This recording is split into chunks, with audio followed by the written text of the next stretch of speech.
the quickest way he cleaned up the streets of San Francisco. San Francisco and Californians deserve better. And his actions, Governor Newsom has made it very clear that his priorities are not the people of California. And prior to Xi Jinping coming to San Francisco, we saw Governor Newsom traveling to China, which was just nothing more than a vanity trip and lots of photo ops. And he actually rolled out the red carpets for Xi Jinping while sweeping all of the crises facing Californians under the rug. That makes no sense. Congresswoman, I want to bring in something that you pinned, you writing an op-ed prior to the summit that we're talking about. I wanted to just get a little clip here again for our viewers for context. You say this: Biden cannot sideline U.S. values in this meeting here. Quote, when President Biden meets with President Xi, he should not sideline our nation's values and priorities like Governor Newsom. The CCP has gotten used to calling the shots, and this must change starting this week. So here we are today. The meeting's come and gone. Do you believe any progress was made from what you've seen, what you've heard?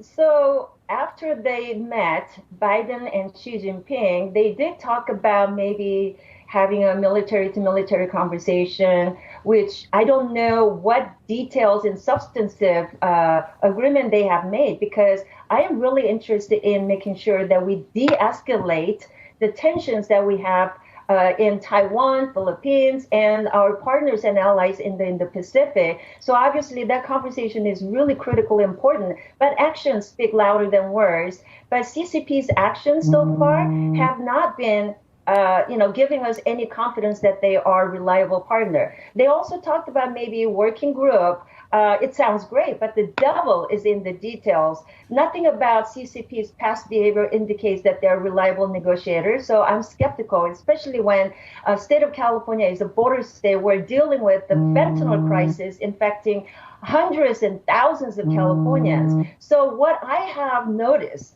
from the Biden-Xi meeting is that complete dismissal of the gross human rights abuses, forced labor issues. Look, across China, there is a genocide committing against Uyghurs, ethnic cleansing of Tibetans.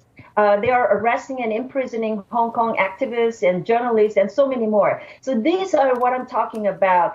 If Biden did not bring this up, it's completely ignoring our values and stepping human rights to appease China. That is completely unacceptable and deeply concerning to me. I mean, actions do speak louder than words, as you said. Even just the fact that Governor Gavin Newsom traveled to China recently to meet with a party who is doing such atrocious things against their own people. You know, playing basketball, photo ops at the Great Wall of China. What are your thoughts on this trip of Newsom buddying up with Xi Jinping? As I mentioned, it was a lot of photo ops. You saw him taking a picture in front of the Great Wall and posting it all over the social media, almost knocking out that poor guy playing basketball with them. So he should really stay in California and take care of the crisis that we face here in California.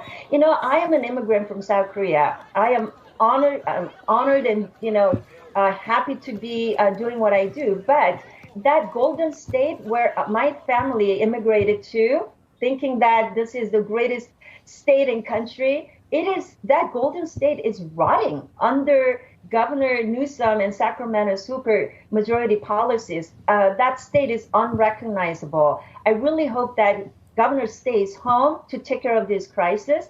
But did you know, I just learned that he left the state yet again to spend Thanksgiving elsewhere instead of taking care of the crisis facing Californians at home.